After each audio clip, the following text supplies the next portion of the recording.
અમદાવાદના સરખેજ વોર્ડમાં મહિલા કોર્પોરેટર પોતે ગેરહાજર રહ્યા હતા અને તેમની જગ્યાએ તેમના પતિ બેઠકમાં હાજર રહ્યા. આ ઘટના બાદ રાજકીય ગલીઓમાં ચર્ચાઓ જાગી છે અને આ મામલે શાસક પક્ષના નેતા જશુ ઠાકોરે કડક વલણ અપનાવ્યું છે. જશુ ઠાકોરે સ્પષ્ટપણે જણાવ્યું કે વોર્ડની સંકલન બેઠકમાં ચૂંટાયેલા કોર્પોરેટરે પોતે જ હાજર રહેવાનું હોય છે. તેમણે વધુમાં ઉમેર્યું કે આ સમગ્ર મામલે તપાસ કરવામાં આવશે અને જો જરૂર જણાશે તો જવાબદાર કોર્પોરેટરને નોટિસ પણ ફટકારવામાં આવશે.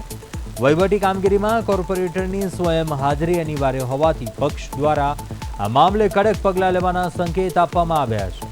સરખેજ વોર્ડ બેઠકમાં જ્યાં પતિની હાજરીથી વિવાદ થયો, મહિલા કોર્પોરેટર ગેરહાજર રહેતા પ્રશ્નો ઉઠ્યા હતા.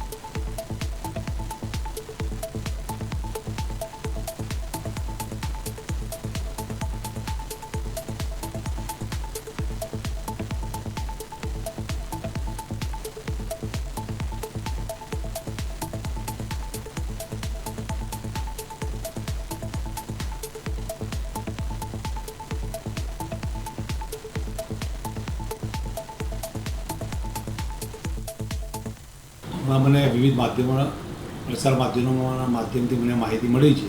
એના અનુસંધાને મેં માન્ય ધારાસભ્યશ્રીએ તો કહ્યું છે કે ભાઈ બધા નાસ્તો કરવા માટે એકઠા થયેલા હતા મિટિંગની અંદર, છતાં પણ અમારાથી એની ચકાસણી કરીશું, ચેક કરવાની તો પૂછાયું. જો જરૂરિયાત લાગશે તો અમે એમને ખુલાસો પણ પૂછીશું બંને કાઉન્સિલરનો કે ભાઈ આ રીતે કેમ આ રીતે એ લોકો હાજર રહેલા હતા.